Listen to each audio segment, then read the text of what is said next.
Times of नगर, आपल्या हक्काचा आवाज.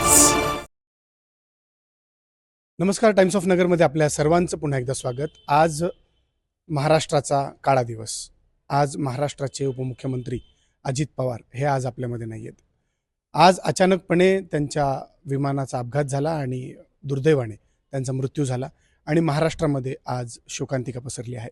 आज महाराष्ट्राच्या कानाकोपऱ्यामध्ये अजितदादा आणि राजकारणाचा दादा, महाराष्ट्राचा दादा आज आपल्यामध्ये नाही आहे अशी चर्चा रंगली आहे. आणि आज लोक त्यांना वेगवेगळ्या कोपऱ्यामध्ये महाराष्ट्राच्या श्रद्धांजली अर्पण करत आहेत. आणि आज आपण नगरचे माजी महापौर अभिषेक कळमकर यांच्या निवासस्थानी पोहोचलो आहोत आणि आज आपण त्यांच्याशी त्यांच्या दादांच्या आठवणीचा उजाळा जाणून घेणार आहोत. अभिषेकजी, टाइम्स ऑफ नगरमध्ये आपलं स्वागत.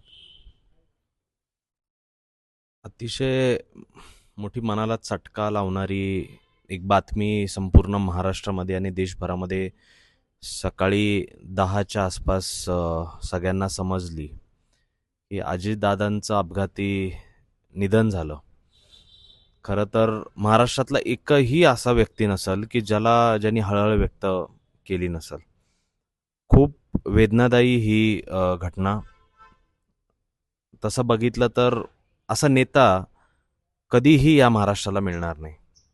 या नेत्यांनी प्रशासकीय कामकाजामध्ये असा महाराष्ट्रामध्ये कुठलाही विभाग नाही जिथं अजितदादांचा स्पर्श नसेल. भल्या पहाटे 5 वाजता देखील आपण काही दिवसापूर्वी व्हिडिओमध्ये पुण्याच्या शहरामध्ये विकास कामं जे चाललेली होती तिथं दादांनी सगळ्या अधिकाऱ्यांना घेऊन व्हिजिट दिली. राज्याचे मुख्यमंत्र्यांना देखील हे माहीत होतं की अजितदादांचं प्रशासकीय कामकाजावर किती पकड आहे, ते कामकाज कशा पद्धतीने हाताळायचं, ती जी हातोटी ती फक्त एकमेव माणसाकडे होती, ते म्हणजे अजितदादा. दादांनी खूप सारे ॲलिगेशन जरी दादांवर झाले असले तरी दादांनी एक जनतेशी हातात घेतलेलं काम ते सोडवण्यासाठी त्याचा शेवट केला. कितीतरी नेते घडवले, कितीतरी सर्वसामान्य कार्यकर्त्याला सभापतीपर्यंत, नगराध्यक्ष करण्यापर्यंत, महापौर करण्यापर्यंत, आमदार तर कित्येक जण केले, मंत्री देखील केले. तर शब्दाला जागणारा नेता. अजितदादांनी कधीही जातीपातीचं राजकारण केलं नाही. त्यांच्यावर तो ढब्बा कधी लागला नाही. एक सेक्युलर विचारसरणीचा नेता आज या महाराष्ट्राने गमावलेला आहे.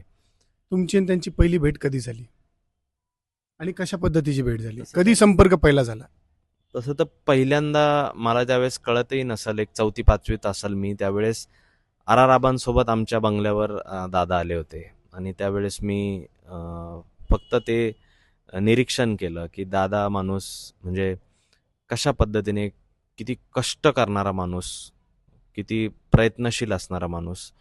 की पवार साहेबांनंतर आम्ही त्यांच्याकडेच बघायचो. हे ठीक आहे, पक्ष किती झाले आणि काय झालं आणि गटतड झाले तो भाग नव्हता. परंतु किती राजकारण असो, राजकारणाच्या पलीकडं जाऊन महाराष्ट्रामध्ये काय, कुठं, कसं आहे आणि ते कसं चालवायचं हे दादांसारख्या माणसाला माहिती होतं. त्यानंतर मग मी महापौर झाल्यानंतर सांगायचं जर झालं तर माझा सत्कारासाठी मला आमच्या पार्टी ऑफिसला मुंबईमध्ये बोलवलं. त्यावेळेस मी तटकरे साहेब आणि वसंत डावखरे होते आणि भुजबळ साहेब असे बाजूला बसलेले होते. त्यावेळेस मी गेलो होतो आणि खूप असं गजबजलेलं कामामध्ये दादा असताना मला मग त्यावेळेस बोलवलं. 2 गोष्टी केल्या. मला म्हणले, पहिल्या जर गुच्छ देता देताच बोलले, पहिल्या जर नगरमध्ये करायचं असेल ती सीना नदीचं ती स्वच्छता करा. म्हणजे दादांना नगरचे मूलभूत प्रश्न माहिती होते, सगळे प्रश्न माहिती होते.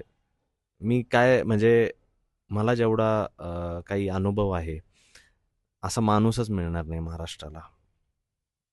अनेक मंत्री, अनेक नेते आज रडतायत की दादा गेल्याने. काय तुमची भावना आहे? रडण्यासारखं म्हणजे धक्कादायक घटना ही. प्रत्येकाला शोककळा पसरलेली आहे. प्रत्येकाशी एक कुठंतरी दादांमध्ये तो कणखर त्यांची भाषणशैली असली, त्यांचं रोकटोक भूमिका असली, एक त्याला आपण म्हणतो धडाडीचा निर्णय असो, तसं एक दादांची एक खासियत होती. आणि त्याच्यामुळं एक कनेक्टिव्हिटी होती दादांची. ते भले सॉफ्ट बोलू किंवा हार्ड बोलू प्रत्येकाशी, ते दादांचं एक संघटन करण्याची क्षमता, प्रत्येकाला दिलेला शब्द पाळण्याची क्षमता, त्याच्या छोट्या छोट्या प्रसंगामध्ये त्याची साथ देण्याची एक हातोटी. तर असं दादांचं एक खूप बोलण्यासारखे कित्येक अशा गोष्टी, असे प्रसंग असतील. ज्या वेळेस नगरमध्ये देखील आले, ते नगरचे एस पींशी संपर्क साधायचे. नगरमध्ये कायदा सुव्यवस्था कशी आहे हे मला विचारायचे. आमच्यासारखे म्हणजे इथले स्थानिक आमदार असतील त्यांना विचारायचे. इथं प्रशासकीय कामकाज कसं आहे, महसूल विभाग कसा कामकाज करतोय, इथलं पाणी पुरवठा तुमची क्षमता किती TDSचं पाणी या नगर शहराला मिळतं, असं कोण विचारणार? असा नेता तरी होणार का या राज्यामध्ये? त्याच्यामुळं खूपच ट्रॅजेडी म्हणावी लागल, इतक्या भयानक असणारा आजचा प्रसंग आणि आजचा दिवस, वाईट दिवस आज या महाराष्ट्राला बघायला मिळाला. राजकारणामध्ये दादांना दादा म्हणायचे आणि राजकीय दादा, महाराष्ट्राचा दादा म्हणून एक आदराने त्यांच्याकडे पाहिजे.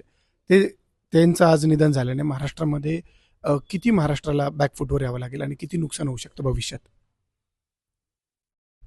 आज साठी तरी दादांनी एक बोलक्या दादांनी अबोलकं केलं या राज्याला. शांत झालेलं आहे महाराष्ट्र. कारण येणाऱ्या पुढच्या काळामध्ये म्हणजे असं मनातले शब्द बोलणारा, मनामध्ये काही न ठेवणारा असा नेता ह्या देशभरामध्ये आपल्याला जेवढं राजकारण समजतं, मला नाही वाटत की अजितदादांसारखा माणूस जन्माला येईल या उभ्या महाराष्ट्रामध्ये. आणि बॅकफुटला प्रत्येक स्तरातून गेलेला आहे हा महाराष्ट्र. दादा आजचा दिवस काळा दिवस म्हणून साजरा करण्यात येईल भविष्यात पुढे? याला साजरा हा शब्द नाही आहे, याला आपण काय म्हणू, स्तब्ध झाले सगळे, शांत झालेत सगळे, असं विश्वास बसत नाही अशी घटना, दादांचं अकाली एक्झिट. त्याच्यामुळं खूप मोठा दुःखाचा डोंगर तर कोसळलाच आहे, परंतु जे मंत्रालय आहे जिथून आपलं राज्याचं कामकाज चालतं, तिथल्या तुम्ही साध्या कर्मचाऱ्याला, शिपायाला आणि जे या खात्याचे जे सचिव असतात मोठे, त्यांना विचारा की अजितदादांचं असणं किती महत्त्वाचं होतं, त्यांचं वास्तव किती महत्त्वाचं होतं. त्याच्यामुळं प्रत्येकावर याचा परिणाम होईल, प्रत्येक क्षेत्रामध्ये याचा परिणाम होईल.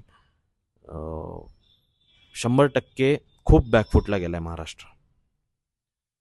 नक्कीच हे होते माजी महापौर अभिषेक कळमकर आणि अनेक वर्ष पवारांच्या सोबत खांद्याला खांदा लावून राजकारणामध्ये अभिषेक कळमकर आहेत आणि एक युवा नेतृत्व म्हणून अभिषेक कळमकर यांच्याकडे पाहिलं जातं. कुठंतरी ते देखील भावनिक झालेले आहेत आणि आज कळमकर कुटुंबाचं एक स्नेहाचं, आदराचं जे स्थान होतं, अजितदादा हे आज आपल्यामधनं गेलेले आहेत. आणि आज आपण कळमकर कुटुंब असेल, टाइम्स ऑफ नगर असेल आणि नगर शहरवासियांतर्फे अजितदादा पवार यांना भावपूर्ण श्रद्धांजली अर्पण करूयात. टाइम्स ऑफ नगर, आपल्या हक्काचा आवाज.